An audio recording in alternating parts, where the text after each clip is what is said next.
자, 오늘은 예수님의 생애, 우리가 처음에 뭘로 시작했죠? 탄생 이전. 탄생 이전에도 예수님은 삼위일체 제2위격이 되신 성자였다. 그 얘기를 했죠. 그리고 족보 이야기를 했고, 그 다음에 탄생하실 때는 수태고지가 있었어. 태어나기 전에 천사가 태어날 것이라고 하는 고지가 있었다는 얘기예요. 그리고 탄생하는 과정 이야기를 하다가 이제 예수님이 초기 사역으로 예루살렘에서 제자들을 부르시고 또 세례 요한에게 세례를 받으시고, 자, 이런 이야기들을 우리가 쫙 해오는데, 초기 유대 사역의 오늘은 지난 시간에 뭐였죠? 성전 청결 사건 이야기했죠. 이어서 오늘은 니고데모와의 대화 이야기를 나누려고 하는데, 자, 퀴즈입니다. 예수님이 초기 그 유대 사역에서, 이 공생의 첫 사역에서 6월절에 예루살렘을 가셨어. 근데 그때가 대충 연도로 언제라고 얘기했죠? 기억나요? 아마 이렇게 질문을 해서 여러분들이 하게 되면은 평생 잊지 않는 기억이 될까봐 제가 일부러 문제를 내는 거예요. 27년입니다. 주후 27년 6월절에 예수님이 예루살렘에 쫙 올라가신 겁니다. 그리고 거기 가서 무슨 일을 했어요? 다 엎어버린 거야. 자, 그 얘기까지 지난 시간에 했고요. 오늘은 예수님께서 다 성전 청결을 하고, 에이, 기분 나쁘다 그러고 집으로 돌아간 게 아니에요. 거의 7, 8일 동안, 6월절과 무교절 그 사이 7일에서 8일 동안을 유대 땅에 머무르는 거야. 그러면서 수많은 사람들을 만나고 그들에게 표적을 보여주는 일을 합니다. 자, 이런 표적들이 하루 이틀이 아니었다는 거예요. 7, 8일 동안 계속해서 예수님이 집도 안 가고 거기서 그런 표적을 일으키는 거야. 그랬더니 바리새인 하나가 예수님을 찾아오는데, 넘겨보면 1절과 2절을 한번 읽어보겠습니다. 그런데 바리새인 중에 니고데모라 하는 사람이 있으니 유대인의 지도자라. 그가 밤에 예수께 와서 이르되, 라삐여, 우리가 당신은 하나님께로부터 오신 선생인 줄 아나이다. 하나님이 함께 하시지 아니하시면 당신이 행하시는 이 표적은 아무도 할 수 없음이니이다. 자, 예수님을 찾아온 그 바리새인이 니고데모였다라고 이야기하는데, 자, 요한복음에 다 써 있습니다. 그 니고데모가 뭐냐? 종교 지도자였다는 거예요. 그러면 당시에 사내들인 공회회 공회원 정도, 오늘날의 국회의원입니다. 그러니까 굉장히 직급이 높은 사람이에요. 자, 그 정도의 사람이라고 하면 더 이상 오를 나무가 없는 사람입니다. 그 다음이 뭐예요? 왕이죠. 왕 다음으로 높은 의회의 국회의원까지 오르는 사람이에요. 자, 그런 사람이 예수님을 찾아오는데 언제 찾아왔다고 성경이 지금 얘기를 하고 있죠? 밤에 예수님을 찾아왔다는 거예요. 자, 그러니까 주석들을 우리가 보면, 코멘터리 같은 데를 보면, 왜 니고데모가 예수님을 저녁에 찾아왔을까? 첫째, 사람들의 눈을 피해서 왔다, 이런 이야기를 해요. 또 어떤 사람들은 저녁에 와야 예수님과 깊은 대화를 할 수 있기 때문에 저녁에 온 것이다. 또 영적으로는 이렇게 니고데모가 저녁처럼 마음이 어두웠다는 거예요. 그런데 빛이신 예수님을 보고 환해져서 돌아갔다, 이렇게 해석하는 사람도 있어요. 그런데 다 이야기하는 것은 편협적으로 빠지지 않기 위해서 여러분에게 한 3가지 정도를 다 얘기합니다. 자, 이미 낮에는 예수님께서 표적을 보여줬기 때문에 사람들이 얼마나 많이 모여들었겠습니까? 그러니 예수님과 제자들은 그 사람들에게 엄청 시달린 거예요. 7, 8일 동안. 그럼 저녁이 되면 어떻게 돼요? 제자들은 아유, 주님, 나 피곤해서 먼저 잡니다 하고 다 나가 떨어지는 거야. 그런데 그날은 왠지 모르게 예수님이 잠을 안 주무시는 거야. 그런데 요한복음을 썼던 이 요한은 다른 제자들보다 특별해요. 제일 나중까지 기다렸다가 예수님 주무시면 불을 끄고 문을 잠그는 사람이었던 것 같아요. 그러니까 다 잤는데 예수님이 안 자니까 요한도 왜 안 주무시죠 오늘은? 한번 기다렸던 것 같습니다. 그러다가 니고데모가 조용히 예수님을 찾아온 것을 본 거예요. 자, 그러면 다른 제자들은 니고데모가 저녁에 예수님을 찾아온 것을 알았을까요? 몰랐을까요? 몰랐죠. 이미 다 잠을 자고 있는데 뭘 봤겠어요. 만약에 봤더라면 마테마가 누가 이 복음서에 그 당시에 의원이었던 니고데모가 찾아왔던 얘기를 썼을까요? 안 썼을까요? 썼죠. 그런데 이거는 굉장히 은밀한 이야기였고 요한만 본 거야. 그래서 요한복음에만 니고데모가 예수님을 찾아온 내용이 있는 거예요. 자, 그러니까 여러분 무엇인가 특별한 걸 보고 싶어? 남들이 잘 때 깨어 있어야 돼. 무슨 말인지 알겠죠? 그 얘기는 뭐야? 더 노력하면 남들이 못 보는 걸 볼 수 있다는 거예요. 자, 재미있는 것은 니고데모와 예수님의 대화 중에 주님, 저는 말입니다. 내용을 보면 자기를 우리라고 복수로 표현하고 있다는 거예요. 내용을 보세요. 자, 우리라고 이렇게 표현해요. 자, 그렇다면 예수님을 특별하게 생각하던 그룹이 있었다는 거예요. 자, 니고데모는 아까 무슨 파라 그랬죠? 바리새파라고 제가 말씀드렸죠? 바리새파 중에 예수님을 특별한 사람으로 보는 이들이 있었고 대화 중에 안 되겠다. 니고데모가 내가 가서 예수님께 직접 물어볼게 하고 왔다는 거예요. 그러니 니고데모가 개인적으로 주어를 I, 저, 나 이런 걸 쓰지 않고 우리라고 복수로 쓰고 있다는 거예요.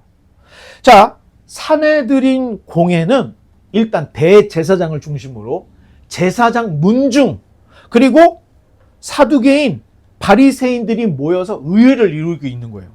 자, 그 중에 바리새 공회원 중에 몇몇이 예수님에 대해서 아주 심각하게 모여서 논의를 했던 것 같아요. 그러다가 대표로 니고데모가 이제 저녁에 예수님을 찾아온 것이에요.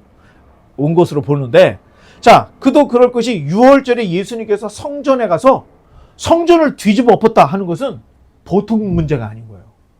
유대라는 사회는 종교사회입니다. 종교사회의 중심이 어딜까요? 성전이죠. 성전에서 난동을 폈어.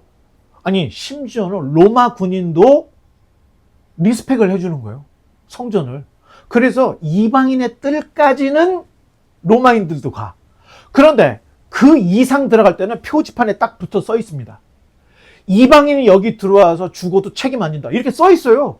로마 정부가 표지판을 써놓은 거예요. 그 정도로 성전에 대해서 리스펙을 해주는데, 아니, 예수님이 그때 당시에 누가에 의하면 30살쯤 되더라 얘기를 했어요. 30 정도 된 젊은 사람이 가서 막 상을 엎고 난리를 쳤다 할 때는 이거 굉장한 파장을 일으킬 만한 일이었다는 거예요. 그런데 거기서 끝나지 않았습니다. 예수님이 그 6월절 기간 동안 예루살렘에서 7, 8일 동안 있으면서 표적을 보여주는 거야. 자, 그러니 니고데모 그룹에 있는 사람들은 오실 분이 그 예수 아닐까? 라고 하는 강한 의문감이 들었던 거예요. 자, 그렇다면 예수님께서 예루살렘에서 무슨 표적을 보여줬을까? 자, 세례 요한이 죽기 전 제자들을 보내서 예수님께 당신이 오실 그분입니까? 라고 하는 질문을 해요. 그때 예수님께서 넘겨보면 읽어보겠습니다. 맹인이 보며 못 걷는 사람이 걸으며 나병 환자가 깨끗함을 받으며 못 듣는 자가 들으며 죽은 자가 살아나며 가난한 자에게 복음이 전파된다 하라. 예수님이 이렇게 얘기했어요. 그런데 이 이야기는 이사야 26장, 29장, 35장, 42장, 61장에 그 중에 메시아에 속한 낱말들을 예수님이 조합을 한 거예요. 그러니까 지금 이 인용구는요, 어떤 데에서는 26장이라고 그러고 어떤 데에서는 이사야 35장이라고 그러고 다 틀려요. 그 이유가 26, 29, 35, 42, 61장에 기록되어 있는 메시아에 관련된 약속의 낱말을 예수님이 종합을 해서 이야기를 하신 거예요. 자, 그렇다면 지금 예루살렘에서 일어난 기적이다, 표적이다 할 때는 맹인이 보게 되는 거야. 나병 환자고 하면은 우리 그 문둥병을 얘기하는 거예요. 문둥병이 치유를 받는 거예요. 태어날 때부터 듣지 못했던 이가 듣게 되는 거고, 아니, 죽은 자가 살아나는 일, 그리고 귀신 들렸던 사람들이 온전해지는 일, 가난한 자에게 복음이 전파되는 놀라운 역사가 예루살렘 한복판에서 일어났다는 거예요. 자, 그러니 니고데모가 예수님께 와서 이런 얘기해요. 당신이 행하시는 이 표적을 아무도 할 수 없습니다. 그 전에 그리스도 메시아를 자처하는 사람들이 있었어. 근데 이 사람들은 다 독립운동가였고 고작 보여줄 수 있는 게 아주 유치한 마술 수준이었다는 거예요. 그런데 예수님처럼 맹인을 보게 하고 나병 환자를 보고 귀머거리를 보게 하시고 죽은 자를 살리고 귀신을 쫓아내고 이런 일은 자기가 지금까지 듣도 보단 못한 표적이 예루살렘에서 일어났다는 거예요. 자, 이에 대해 주님께서 3절을 넘겨보면 읽어보겠습니다.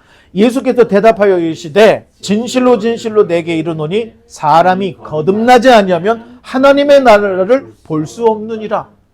자, 이게 지금 굉장히 어려운 답변이에요.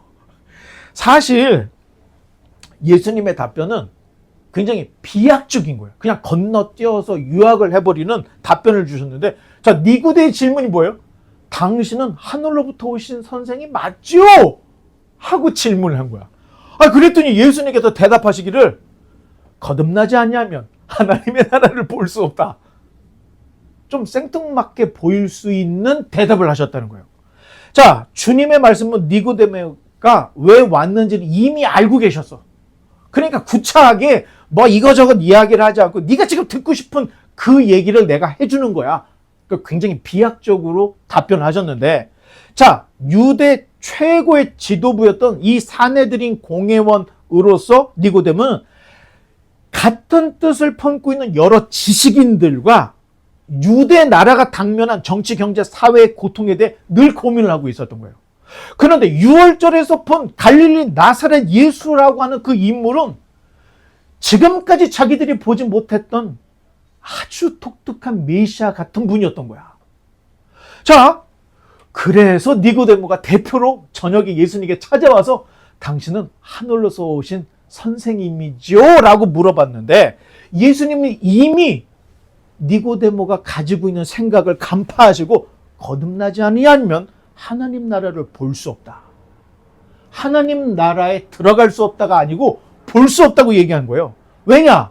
당시의 유대의 의로운 지식인들은 메시아가 오면 유대가 로마로부터 독립을 하고 철장으로 다스릴 새로운 강력한 나라가 시작될 것이다. 이렇게 꿈을 꾸고 있었던 거예요. 그러니 주님께서 그들이 기다리던 그 하나님의 나라를 볼 수 있는데 이거는 독립운동으로 되는 것이 아니라 거듭나야 하나님 나라를 볼 수 있다. 이렇게 말씀을 하셨다는 겁니다.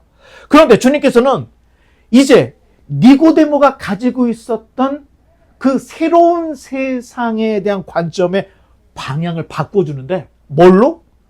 거듭남이라고 하는 이 교리로 니고데모가 가지고 있던 새로운 세상의 개념을 아예 바꿔버리는 거예요. 자, 요즘에 거듭나야 한다 할 때는 누구나가 다 아는 이야기죠. 그렇잖아요? 거듭난다. 무슨 말이죠? born again. 다시 태어난다. 이거를 사회적으로는 정치가 거듭나야 된다. 우리 사회가 거듭나야 된다. 이런 많이 쓰잖아요. 그런데 그때 당시 사람들에게는 이 거듭남이 굉장히 어려운 얘기였던 거야. 자, 지금은 우리가 일반적으로 쓰지만 거듭나야 한다는 말을 최초로 쓰신 분이 누구예요? 예수님이 지금 이 부분에서 처음으로 거듭나야 된다는 이야기를 하셨던 거예요. 거듭난다는 말은 born again, 다시 태어남이에요. 자, 지금에야 이 거듭난다는 말을 우리가 아주 잘 쓰기 때문에 쉽게 이해하지만 당시 사람에게는 전혀 이해가 되지 않는 딴 세상 언어였던 거예요. 그러니 니고데모가 예수님의 말을 거듭나요? 하면서 넘겨보면 4절입니다. 4절 시작. 니고데모가 이르되 사람이 늙으면 어떻게 날 수 있사옵나이까? 두 번째 모태로 들어가서 날 수 있사옵나이까? 자, 사실 주님의 답변이 너무 고차원적인 얘기를 하신 거야. 그러니까 그거에 대해서 얼마나 어렵게 지금 이해를 하는지, 아니, 사람이 모태에서 한번 태어났는데 다시 모태로 들어가서 또 태어나요? 하고 지금 이 니고데모가 이런 질문해요. 자, 5절 시작. 예수께서 대답하시되 진실로 진실로 내게 이르노니 사람이 물과 성령으로 나지 아니하면 하나님의 나라에 들어갈 수 없느니라. 이제 와서 들어갈 수 없다는 말을 해요. 아까는 하나님의 나라를 거듭나지 않으면 볼 수 없다고 했죠. 보기를 원했으니까. 그런데 거듭남을 통해서 지금 말씀하시는 것은 하나님 나라에 들어가는 영생의 문제로 주제의 내용을 바꾸고 있는 거예요.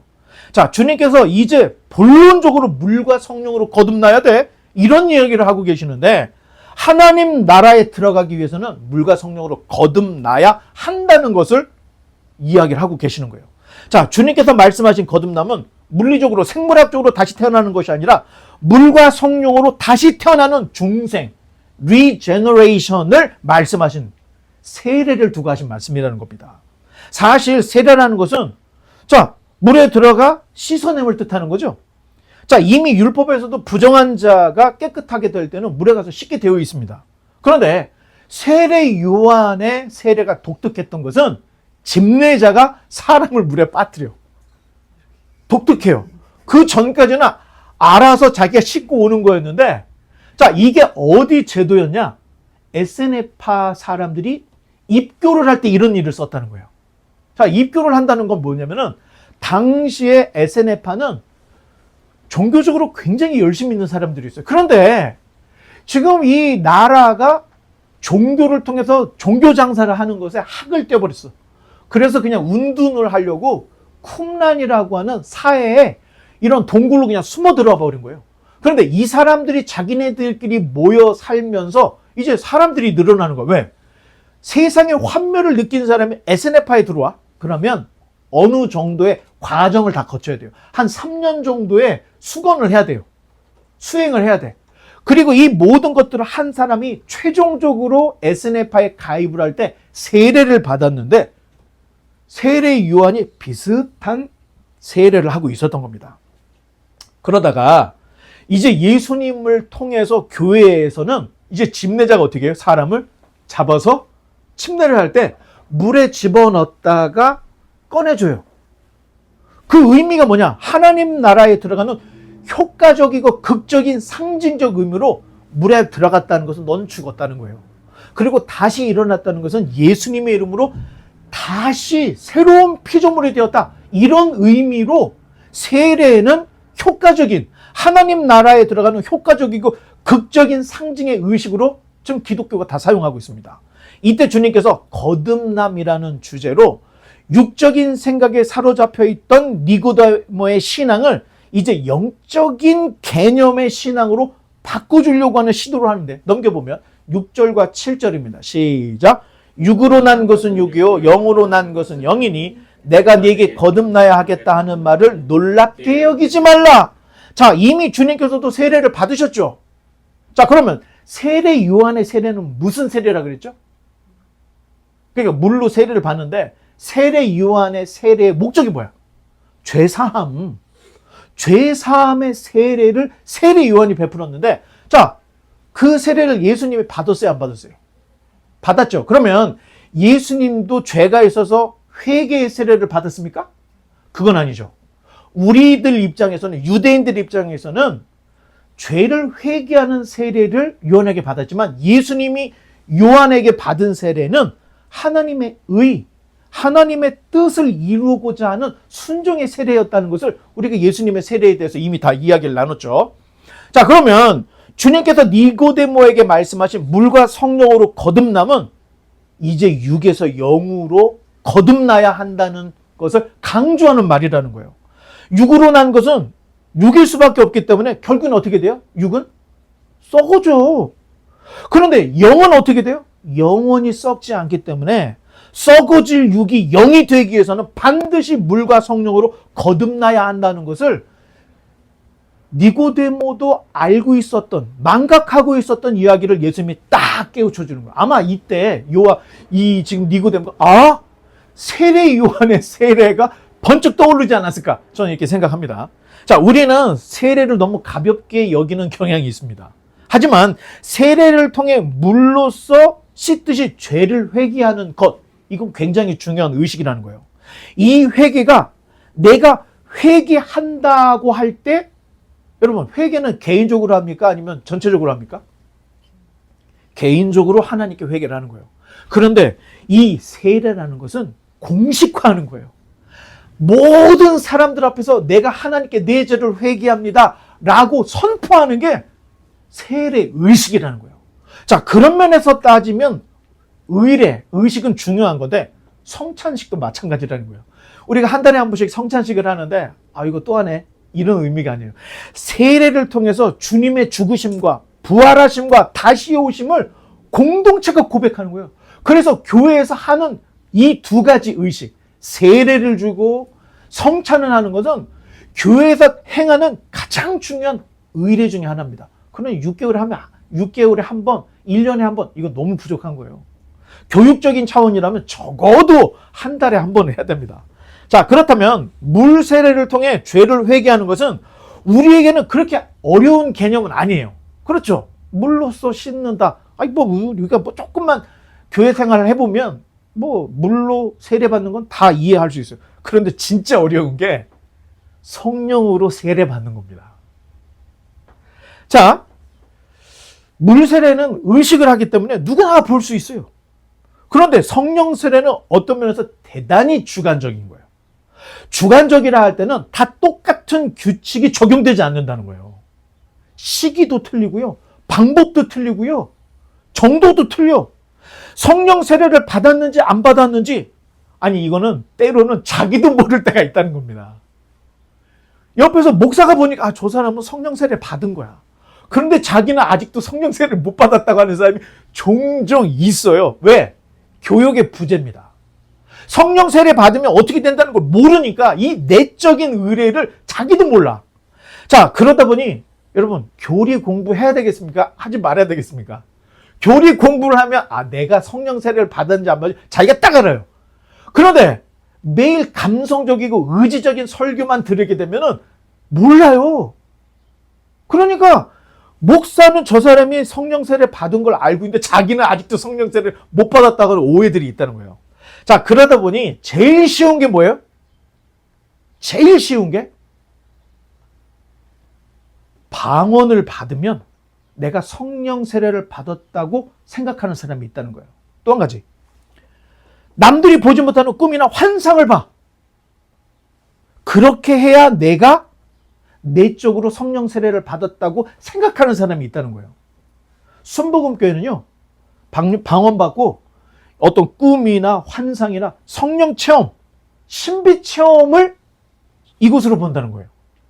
그러니 우리하고는 너무 많이 다르다는 겁니다. 자, 체험적으로 가슴이 뜨거워지는 영적인 체험. 자, 그러나 분명히 알아야 할 것은 우리가 교회에서 경험하는 거의 대부분의 신비 체험은 기독교만의 전유물이 아니라는 걸 알아야 돼요. 교회뿐만 아니라 일반 종교에서도 일어나는 종교 현상에 방언이 있을까요, 없을까요? 내가 한번 영상 보여줬잖아요. 점쟁이가 방언하면서 점쟁이가 방언을 많이 해야 된다고 하는 영상 보여줬잖아요. 예언? 여러분, 이 인도에 있는 수많은 수행자들이 예언을 더 많이 해요. 점쟁이들이 더 미래를 맞춘다고요. 이런 모든 것들은, 이런 신비한 것들은 기독교만의 전유물이 아니라는 거예요. 그러니 방언을 거듭남의 기준으로 삼으면 될까요, 안 될까요? 분명히 오류에 빠질 수 있습니다. 자, 이런 걸 모르면 방언을 못하면 성령 받지 못한 거라고 하는 실수를 할 수 있어요. 우리가 고린도 전서를 배울 때 이미 봤죠? 고린도에 있는 이 방언파들이 아볼로 이런 사람들에게 너 방언 못하는 거 보니까 성령 받은 게 아니야, 이런 오해가 있었다는 것을 이미 살펴봤잖아요. 지금 있는 이런 오해들은요, 이단이나 오해들은 지금 생긴 게 아니에요. 이미 고대로부터 일어날 모든 이단들은 다 있었던 거예요. 우리가 공부를 안 해서 모르는 것 뿐이지 지금 활보하고 있는 거의 대부분의 이단들은 고대로부터 있었다는 겁니다. 자, 따라서 성령 세례의 형태는 대단히 다양해서 꼭 불체험을 하거나 방언이나 예언, 신비 체험을 해야만 하는 게 아니라는 거예요. 따라서 성령 세례를 한마디로 이거다, 이렇게 정의할 수 없는 굉장히 어려운 부분이 있는데, 그러니까 예수님이 넘겨보면 8절에 이런 말씀을 하세요. 읽어보겠습니다. 바람이 임의로 불매 네가 그 소리를 들어도 어디서 와서 어디로 가는지 알지 못하나니 성령으로 난 사람도 다 그러하니라. 사실 이제 과학이 너무 발달했기 때문에 우리는 어떻게 해요? 스마트폰에 날씨만 봐도요, 바람이 동쪽에서 서쪽으로 부는지 그 바람의 속도가 13인지 8인지 다 알아요. 그리고 내일 모레 날씨가 어떻게 될 건지도 일기예보를 통해서 우리는 다 아는 이런 시대를 살고 있어요. 그런데 고대 시대 사람들에게 있어서 바람이라는 건 굉장히 신비한 영역이었다는 거예요. 느껴지기는 느껴지는데 어디서 부르는지를 모르는 거야. 그러니까 예수님께서 그때 당시 그 사람들에게 말씀하시기를 성령으로 난 자는 바람이 어디서 불어서 어디로 가고 어떻게 되는지 잘 모르지만 바람이 불잖아?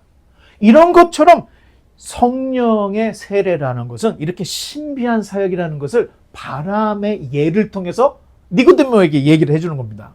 자, 그렇다면 성령 세례를 받았다는 증거가 없는 것인가?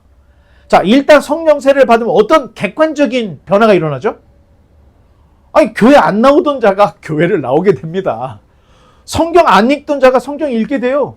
그리고 정직하게 살려고 하고요. 성실하게 살게 하는 기본적으로 우리가 알고 있는 객관적인 변화가 일어나게 되어 있는 거예요. 그런데 이구동성으로 다 똑같이 모든 사람이 이야기하는 공감하는 현상이 하나 있습니다. 성령 세례를 받으면 들리지 않던 말씀이 들리고 이해되기 시작한다는 거예요. 찬양을 아무리 하고 기도를 아무리 하고 봉사를 많이 해도요. 설교만 하면 다 자. 너무 재미없어 해. 성경 말씀만 들이대면 저하고 결이 좀 안 맞습니다. 다 피해. 그런데 성령 세례를 받은 사람은 그렇게 읽기 싫었던 성경 말씀이 달게 느껴져. 그 전에는 목사가 무슨 말 하는지 하나도 못 알아들었던 사람이 눈이 반짝반짝해서 목사가 하는 말을 박수를 치지 않지만 박수를 치는 동의를 하면서 그렇지 하면서 말씀을 듣게 된다는 거예요. 이게 가장 객관적인 성령 체험을 한 자의 모습이라는 거예요. 가끔 가다가 그렇게 열심히 봉사를 하는데 예배 시간에 설교만 하면 좋은 사람들이 있어. 이거 그러면 안 되는 거죠, 여러분. 내가 생물학적으로 몸이 피곤해서 하는 거 다 이해합니다. 근데 계속 자. 끝까지 자. 설교자가 걱정이 돼. 저거 졸다가 넘어질 것 같을 정도로. 막 침을 흘릴 것 같은 사람. 그냥 대놓고 자서 막 코를 골면서 코를 곤 자기 소리에 자기가 깜짝 놀라는 이런 거. 이것까지는 안 된다는 거예요. 저가 생물학적으로, 뇌과학자도 얘기를 하더라고요. 사람이 피곤하면은 강연을 하다가 졸 수 있대요. 근데 그거는 자는 게 아니라고 얘기를 하더라고요. 잠깐 피곤해서 뇌가 잠깐 쉬고 있는데 자기가 들을 말이 딱 들어오면 눈이 딱 떠지면서 정신이 맑아진다는 얘기를 하는데 전 그거 동의합니다. 그런데 그런 의미가 아니라 그냥 자. 자, 마귀 사탄의 일은 성도로 하여금 절대 말씀을 듣지 못하게 하는 거예요. 더 놀라운 것은 이번 주에 이 성도가 이 말씀을 듣고 회개할까봐 어떻게든 이번 주에 교회 못 나오게 하는 거야. 도중에 교통사고를 유발한다든가 부부싸움을 해서 못 나온다든가 자녀들이 갑자기 삐딱하게 해서 화가 나갖고 애들을 혼내다가 야 오늘 집에 가! 하면서 집으로 돌아가게 하더라는 거예요. 저는 이런 일들을 너무 많이 경험을 해봅니다. 자, 사탄의 공격 형태를 알아야 우리가 이거를 방어할 수 있고 피할 수가 있는 거예요. 10년을 교회 다녀도 변함없이 늘 신선한 초신자의 모습. 이게 사탄이 바라고 있는 모습이라는 거예요. 자, 이런 분들은 얼굴이 너무 환해. 찬양도 잘해. 기도도 잘해. 천사를 방불하게 하는 거예요. 그런데 성경 이야기만 나오면 자거나 인상을 쓰거나 투덜투덜대. 이런 사람들은 제 경험상 100% 귀신 충만한 겁니다. 이런 사람들은 거의 마귀에게 영혼이 사로잡힌 거예요. 귀가 막혀서 하나님 말씀을 전혀 듣지 않게 하는 거예요. 자, 종합해보면 물과 성령으로 거듭난다는 것은 물 세례를 통해 회개하고 성령 세례를 통해 중생, 리제너레이션을 하는 것을 이야기하는 겁니다. 자, 세례에 있어서 가장 좋은 것은 물 세례를 받는 동시에 성령 세례를 받는 거예요. 그러니까 세례 받고 사람이 완전히 바뀌어. 이게 제일 좋은 거예요. 그런데 사람마다 시간차가 있다는 거예요. 세례식을 끝났는데 변화가 없는 것 같이 보이는데 어느 날 봤더니 이 사람이 성경의 말씀을 그렇게 꿀처럼 달게 여기고 변해져 있는 모습들을 볼 때, 아, 물 세례와 성령 세례가 항상 같이 가는 것은 아니구나 하는 것을 경험적으로 느낄 수가 있습니다. 그래서 목사들이 저 사람이 성령 세례를 받았는지 안 받았는지 이 유무를 떠나서 일단 물로 세례를 줍니다. 그리고 시간을 보고 기다려주는 거예요. 이 사람이 정말로 중생하기를 기다려주고 기도하는 거예요. 그런데 시간이 지나면 그냥 날라리였던 사람이 세례를 받고 시간이 지나고 나서 중후한 기독교인이 변하는 일들이 상당히 있다는 겁니다. 자, 물 세례 받고 큰 변화가 없음에도 불구하고 나중에는 변할 수 있기 때문에 우리가 일단 물 세례를 먼저 베푸는 거예요. 자, 결국에는 뭐냐? 거듭남을 경험한 사람은 하나님 나라를 보고 하나님 나라에 들어갈 준비가 되어 있는 거예요. 구절을 한번 읽어보겠습니다. 시작. 니고데모가 대답하여 이르되 어찌 그러한 일이 있을 수 있나이까. 자, 지금 니고데모가 급한 마음으로 흥분해서 예수님을 찾아온 거예요. 그런데 예수님이 전혀 자기가 알아듣지 못하는 막 이런 얘기를 하니까 막 다시 태어나는 겁니까? 엄마 뱃속으로 다시 들어가요? 하고 막 반문하고 막 얘기를 하는 거예요. 자, 그랬더니 예수님께서 호통을 치는 거예요. 니고데모에게. 자, 10절까지 한번 더 넘겨보면 읽어보겠습니다. 예수께서 그에게 대답하여 이르시되 너는 이스라엘의 선생으로서 이러한 것들을 알지 못하느냐? 사실 육신의 나이로 따지면 예수님이 나이가 많을까요? 니고데모가 나이가 많을까요? 니고데모가 2배에서 3배는 나이가 많은 노인이에요. 그런데 정신을 차리지 못하니까 예수님이 호통 아닌 호통을 치고 있습니다. 너 이스라엘의 선생이라는 자가 이것도 몰라? 자, 교회 목회를 하다 보면 교회를 봉사로 다니는 사람들이 종종 있어. 자, 죄송한 얘기지만 10년, 20년, 30년을 교회 다녀도 늘 한결같은 초신자의 모습. 이런 사람들이 무슨 얘기를 하는 줄 알아요? 나는 일주일 중에 제일 바쁜 게 주일이라는 거예요. 새벽같이 일어나서 교사 봉사에, 그거 끝나면은 성가대 봉사에, 식당 봉사에, 주차 봉사에, 예배 다 끝나면 어떻게 해요? 여전도에, 남전도에 가서 회의해, 오후 예배 드리고 소그룹해. 아니, 내가 볼 때, 아, 이건 진짜 초인이 아니고서 할 수 없는 일들을 매일 해. 그리고 내 자녀들이 지금 뭐 하고 있는지도 몰라. 너는 너대로, 나는 나대로 다 바빠. 그리고 집에 와서 어떻게 해요? 다 자. 여러분, 아니, 제가 큰 교회에서, 미국에서 큰 교회라고 할 때는 뭐 500명 이상 되면 큰 교회죠. 다 생활을 해봤습니다. 부목사로. 그런데 제가 느끼는 게, 아니, 과연 이렇게 해서 이 사람이 단 한 사람이라도 중생을 경험할 수 있을까 하는 일들이 너무 많아. 교회 문화가 절대 진리를 보지 못하게 사람을 너무 바쁘게 만드는 거예요. 그러니 어떤 미국 목사가 Simple Church라는 책을 썼어. 교회가 너무 바빠서 진리를 발견하지 못하니까 다 내려놓고 진리를 공부하자. 이런 이야기 했던 사람이 누구예요? 호세아. 내 백성이 지식이 없어서 망한다는 거예요. 하나님을 열심히 믿고 제사도 드리고 봉사도 하고 금식도 하고 11조도 하고 다 하는데 진리가 없다는 거예요. 진리가. 하나님이 누군지를 정확하게 모르고 신앙생활하니 내 백성이 다 망하지. 호세아가 하나님의 입을 대변해서 이런 얘기를 했다는 거예요. 교회가 반성해야 될 일입니다. 언제 성경 보고 인격적인 신앙에서 중생을 경험하게 되겠습니까? 11절 한 번 더 넘겨서 읽어보겠습니다. 진실로 진실로 내게 이르노니 우리는 아는 것을 말하고 본 것을 증거하노라. 그러나 너희가 우리의 증언을 받지 아니하는도다. 계속 내가 땅의 일을 말하여도 너희가 믿지 아니하거든 하물며 하늘의 일을 말하면 어떻게 믿겠느냐. 하늘에서 내려온 자 곧 인자 외에는 하늘에 올라간 자가 없느니라. 자, 니고데모가 거듭남에 대해 이해를 못하고 당황해하고 따지고 들자 주님께서 야, 왜 이렇게 이해를 못해? 이게 진실이야. 이것을 예언자들이 예언했던 거야. 거듭남은 하늘의 진리인 거야. 내가 이 일을 위해서 왔어. 너희가 기다리는 그 독립된 강력한 새 유대 나라는 너희의 생각일 뿐이라는 거예요. 너희가 계속 그 독립된 유대를 기억한다면 너희는 다 죽어. 우리 오징어 게임에서 다 죽어! 지금 예수님께서 말씀하신 게 니네 변하지 않고 계속 이대로 간다면 다 죽어! 지금 이 얘기를 하고 있는 거예요. 주님께서 메시아로서 주님께서 행하실 일을 구약의 모세의 사건을 예를 들면서 또 얘기를 해주신대요. 넘겨보면 14, 15절입니다. 시작. 모세가 광야에서 뱀을 든 것 같이 인자도 들려야 하리니 이는 그를 믿는 자마다 영생을 얻게 하려 하심이라. 자, 한 번 더 넘겨보면 이 말씀은 민수기 21장을 그대로 인용을 하신 건데 8절 9절 읽어보겠습니다.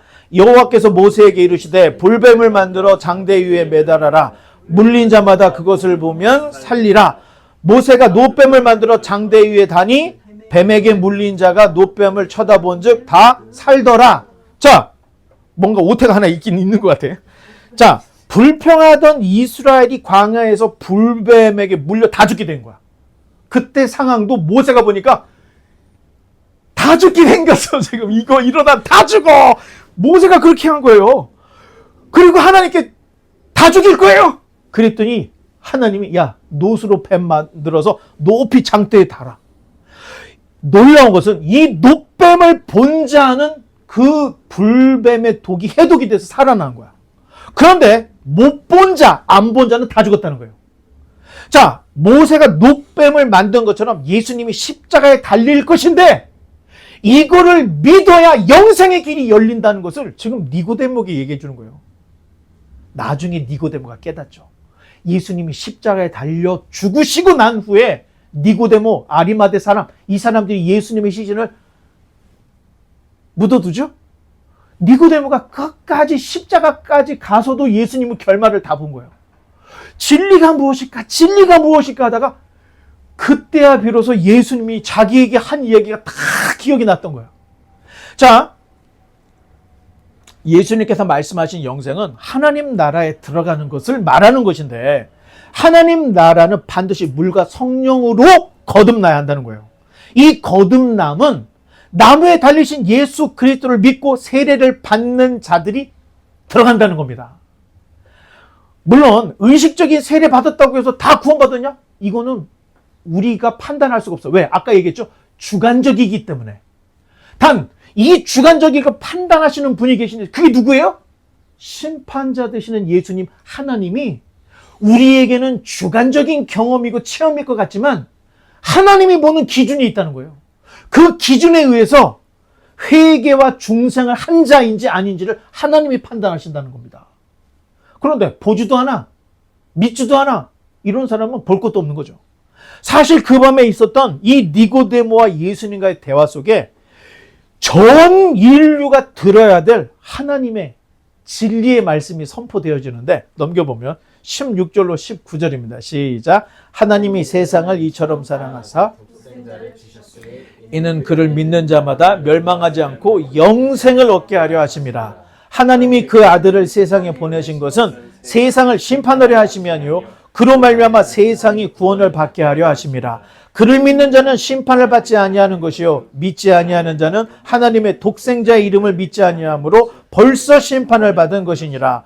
그 정죄는 이것이니 곧 빛이 세상에 왔으되 사람들이 자기 행위가 악함으로 빛보다 어두움을 더 사랑한 것이니라. 자, 사실 그 유명한 요한복음 3장 16절은 19절까지 다 봐야 돼. 외울 때 16절까지만 외우지 말고 19절까지 다 외워야 돼요. 영생 즉 영원한 생명이라는 것은 왜 주신 거예요? 하나님이 저와 여러분 우리를 사랑하셔서 영생을 주시려고 하셨다는 거예요. 우리가 달라고 해서 주신 겁니까? 아니면 하나님이 자발적으로 자기가 주신 겁니까? 자기가. 우리가 달라고 하지도 않았는데 하나님이 주셨다는 거예요. 이유가 뭐예요? 자기 형상, 자기의 모습으로 창조한 이 인간들을 하나님이 사랑하셔서 우리가 달라고도 하지 않은 영생을 주시려고 사랑하셔서. 그런데 그 영생을 위해서 희생이 필요한 거야. 그 희생을 누구? 하나밖에 없는 독생자를 주셔서 희생시키심으로 사랑에는 반드시 희생이 따라야 되는데 예수 그리스도 독생자의 희생으로 하나님이 우리를 얼마나 사랑하는지를 보여주는 거예요. 그러면 우리가 할 일은 뭐예요? 자, 하나님이 우리를 이렇게 사랑하고 예수님을 드렸으니 교회 가서 열심히 봉사합시다. 이게 아니라는 겁니다. 진리를 알고 명확하게 알고 믿는 거라는 거예요. 명량해전에 보면 거의 끝날 무렵, 그 명량해전 알죠? 그 이수신 장군 거의 그 전쟁이 다 끝났어. 전투가 다 끝난 거야. 그런데 뱃속에 있었던 이 노를 젓던 선원들이 다 엎어져가지고 이런 얘기를 해요. 야, 우리 후손들이 우리가 이렇게 속된 말로 뺑이 친 걸 알아주기나 할까? 아이 뭐 하면서 그런 얘기가 나오는데 저는 거기에 뭉클하더라고요.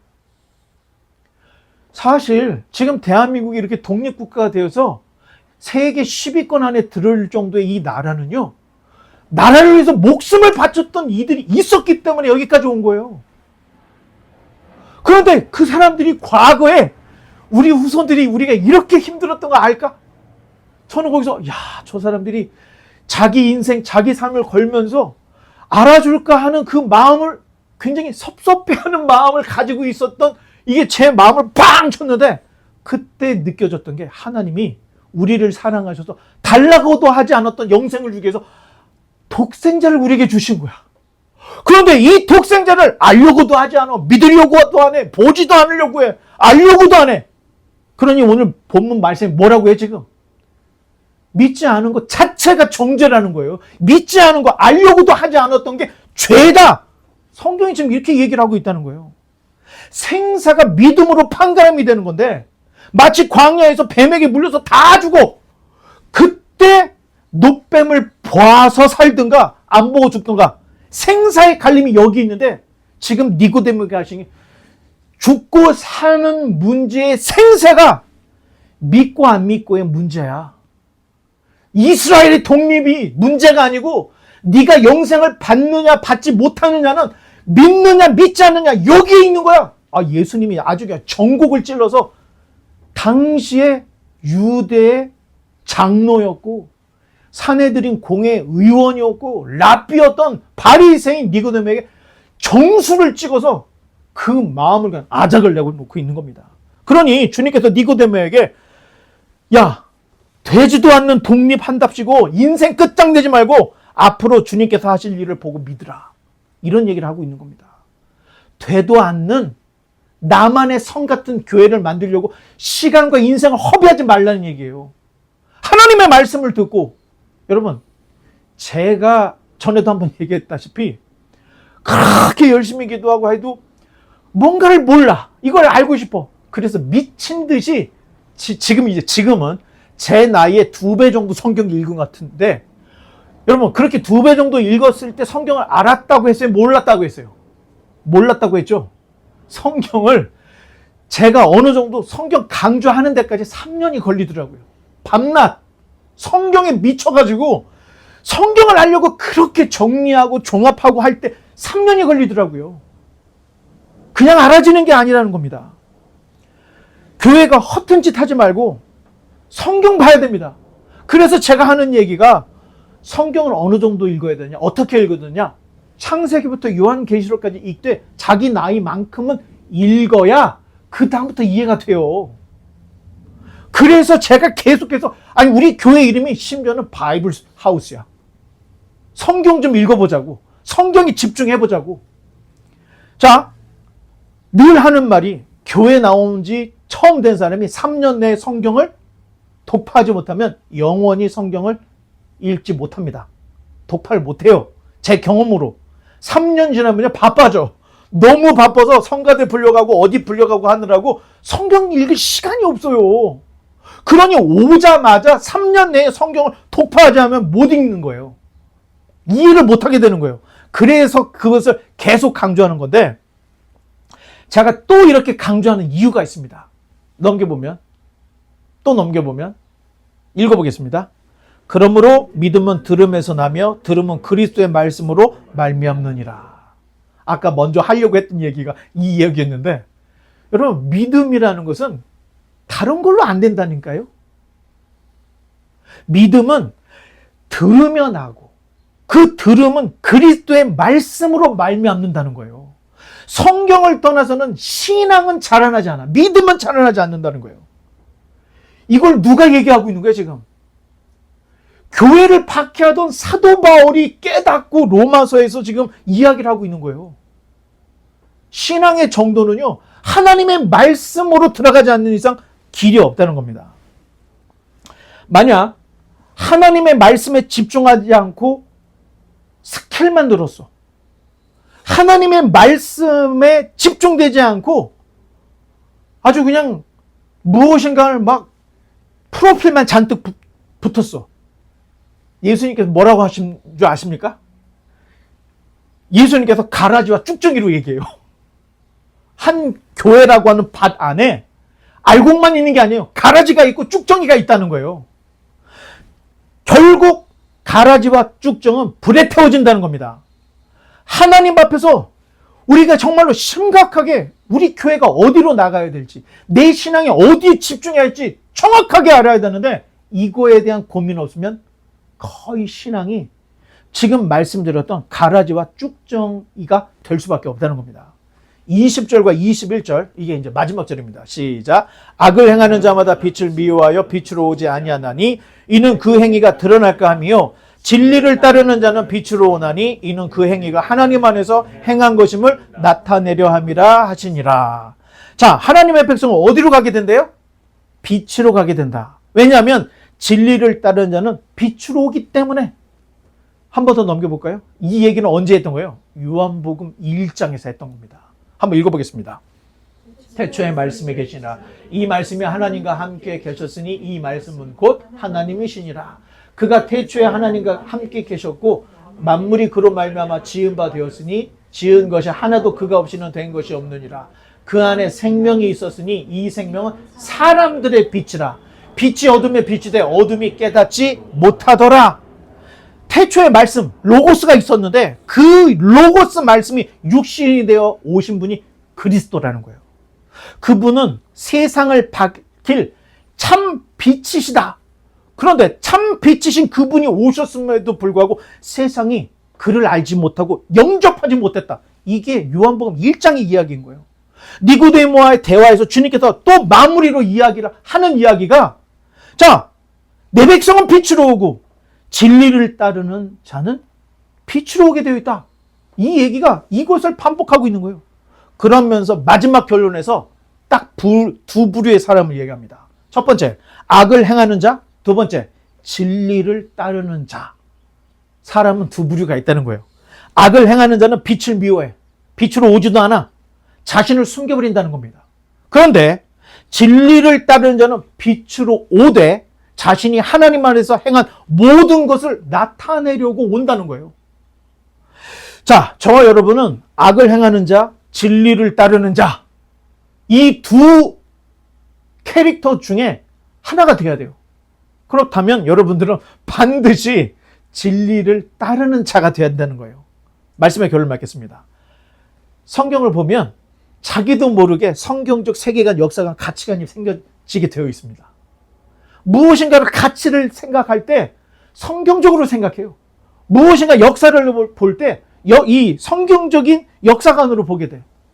이게 굉장히 중요해요. 그런데 이런 것들은 성경을 모르는 사람은 절대 생기지 않습니다.